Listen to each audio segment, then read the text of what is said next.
Imagine, tu marches dans la rue, la lumière se plie d'une façon étrange, un parfum te frôle, et soudain tu le sais. Tu as déjà vécu cet instant. Le cœur s'emballe, le décor te semble familier, comme un souvenir qui revient du futur. Bienvenue dans le mystère du déjà-vu, ce vertige qui brouille la frontière entre mémoire et réalité.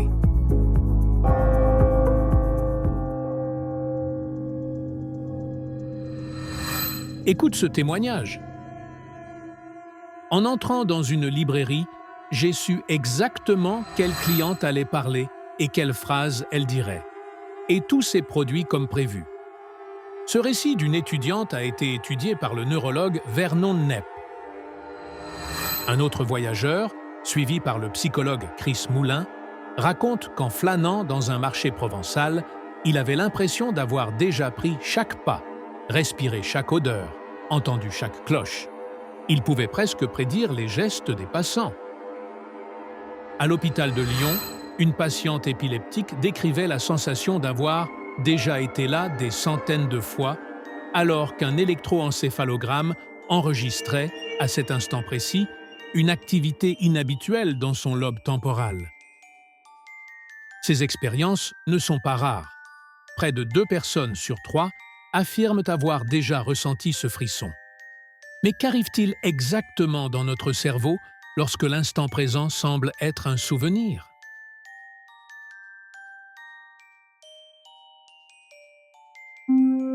Dans une librairie, l'étudiante anticipe chaque phrase avant qu'elle ne soit prononcée. Pour les chercheurs, ce type d'expérience évoque une activation inopinée de l'hippocampe, la zone qui identifie la familiarité. Lorsque l'hippocampe signale à tort qu'un événement est déjà connu, le cortex frontal peut générer l'illusion d'un souvenir précis, créant l'impression de prédire la suite. Le voyageur du marché provençal, lui, semble prisonnier d'un écho sensoriel. Une odeur ou une texture proche d'un souvenir oublié peut déclencher une reconnaissance erronée. La mémoire associative s'emballe et recouvre la perception actuelle, donnant l'impression de revivre la scène entière. La patiente lyonnaise, elle, apporte une preuve directe. Au moment même de son déjà-vu, l'électrode capte une décharge électrique dans le lobe temporal, zone clé de la mémoire et de l'émotion. Les neurologues savent que la stimulation de cette région peut provoquer artificiellement la même sensation. Dans un bloc opératoire de l'hôpital de Lyon, une patiente se tient éveillée, crâne légèrement anesthésié. Les neurochirurgiens testent les zones cérébrales avant d'opérer une épilepsie. Une électrode frôle le lobe temporal médian. « Stop! Je connais déjà cette scène !»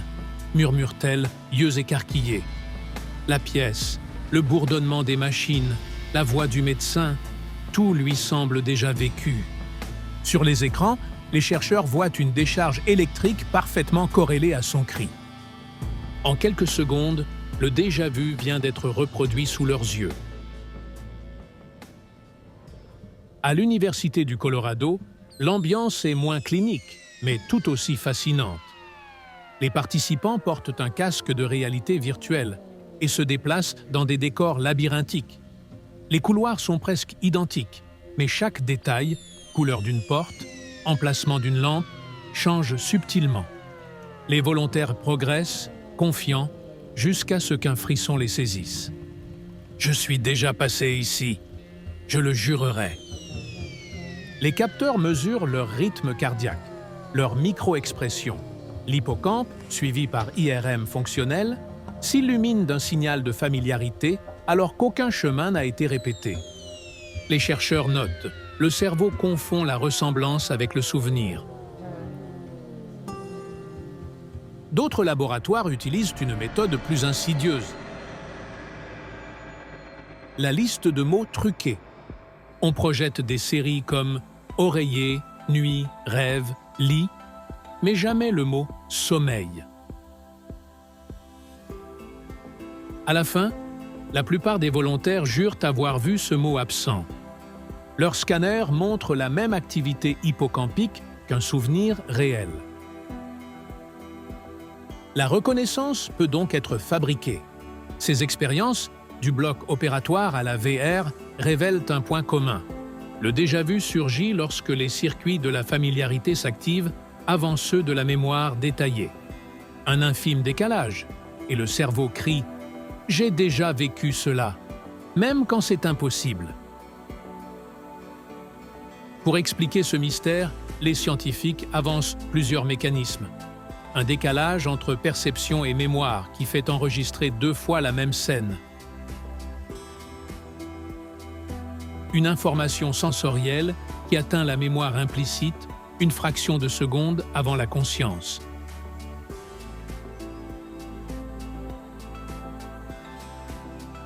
Ou encore, une mémoire holographique où un simple fragment d'image ou de son suffit à déclencher la sensation de souvenir. Mais si ce n'était pas seulement un bug, certains y voient un écho d'univers parallèle, un bref chevauchement entre 2 réalités presque identiques, où nos consciences se frôlent. D'autres parlent d'un minuscule voyage à travers le temps, comme si la conscience glissait une demi-seconde dans le futur avant de revenir. Dans certaines traditions, on évoque des souvenirs d'anciennes vies qui affleurent. Et des théories plus audacieuses encore imaginent le déjà-vu, comme une résonance avec un univers bloc, où passé, présent et futur coexistent déjà. Notre esprit percevrait alors une page suivante avant de la vivre.